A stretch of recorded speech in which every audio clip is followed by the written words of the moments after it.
up, YouTube? Topaz Ace back for another review, and this one's to that Logic Confessions of a Dangerous Mind, and I'm gonna give it the yellow light, man, because it's solid. I definitely enjoy it. My only issue is, one, I wish he could have portrayed this concept better lyrically, and two, I've experienced so much better from Logic over the years and such, man, that I ultimately expect his better songs to be of a higher quality. But I'm not denying the fact that this has a solid vibe to it, that production is really good, man.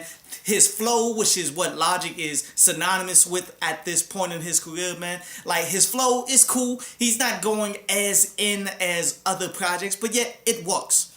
As he's talking about this core concept here, where the basic premise of it is talking about, what do you do after you've already accomplished everything? How do you continue to move forward? That's just one part of it, and that's cool because that's something that a lot of people actually have spoken about. A lot of things that I like to watch. Like, do you guys watch One Punch Man?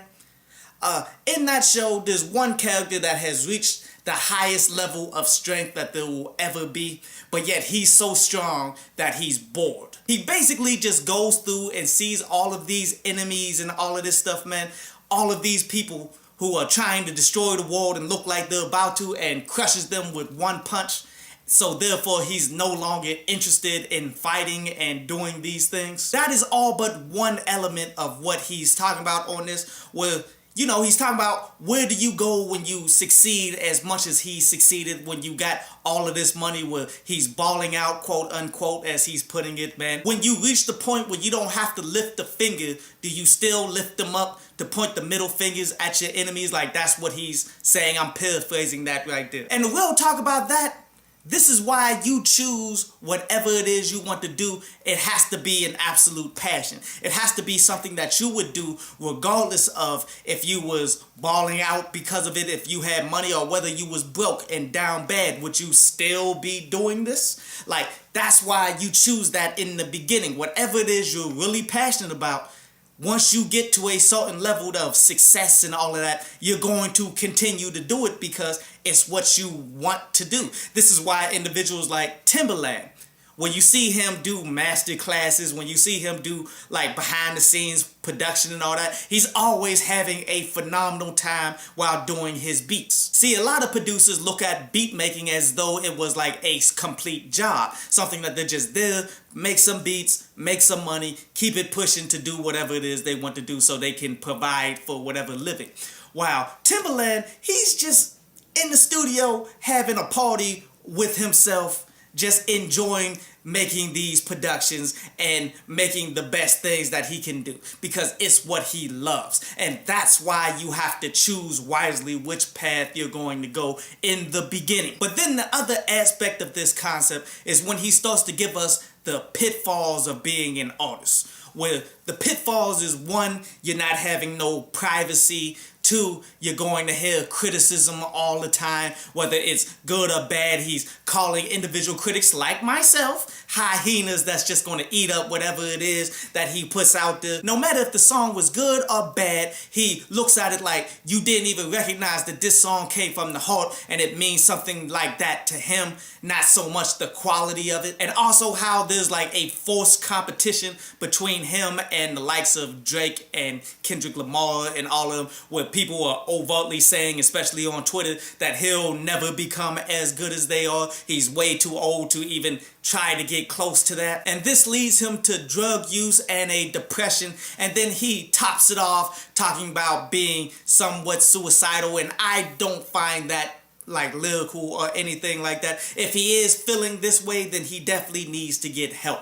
Point blank, period. But yet, this is the game that you chose. Like, you can't sit up in the first verse, start talking about how you balling out and all of this stuff while you got all of this money, but yet in the second verse, talk about how you don't like the fact that you don't have any privacy and all of this. Like, this comes with the game. Like, what he's ultimately doing is saying, as an athlete who's trying to be in the NFL, you don't want to go out here and run no laps. Like, that comes with the game. That comes with everything that you're trying to be. You just want to sit up and collect these checks, though. You want to get these checks, you want to get this money, and you want to be quote unquote balling out, but you don't want to go out and do the things that's associated with this game, where musicians, you have to be seen in the public light. You have to be on promotional tours. You have to go out here and do all of these things to build your audiences no matter how big you are. You feel me? So obviously, Logic never really wanted to be a rapper if he didn't think about this aspect of the rap game, because that is maybe the most important part of being the rapper. Not just the music that you're putting out, but the promotion and everything that goes behind the scenes. Sadly, the only true bar that I can get out of this entire project, man, would be how he's saying he's switching up the plan, like he went from Verizon to Sprint. Like, that was solid, as though, like, you know, the plan that you must sign in order to be with Verizon, you got to get out of it to go somewhere else. But yet he's talking about the plan as far as his plan for his life. And don't get it twisted, just because this is a song where he's talking about his issues that he's been going through doesn't mean that there wasn't an availability for him to go ahead and drop bars. He clearly dropped the ball right there. You think that he couldn't do more, but again, this is what I've been saying for quite some time. Logic isn't as great as a lyricist as y'all want to claim that he is. But he still did a pretty good job right here, man. Definitely go ahead and check out this joint. I hope you enjoyed the show. You can follow me at Twitter up there. And you can go to downloadpads.com, that's down there, to read today's article.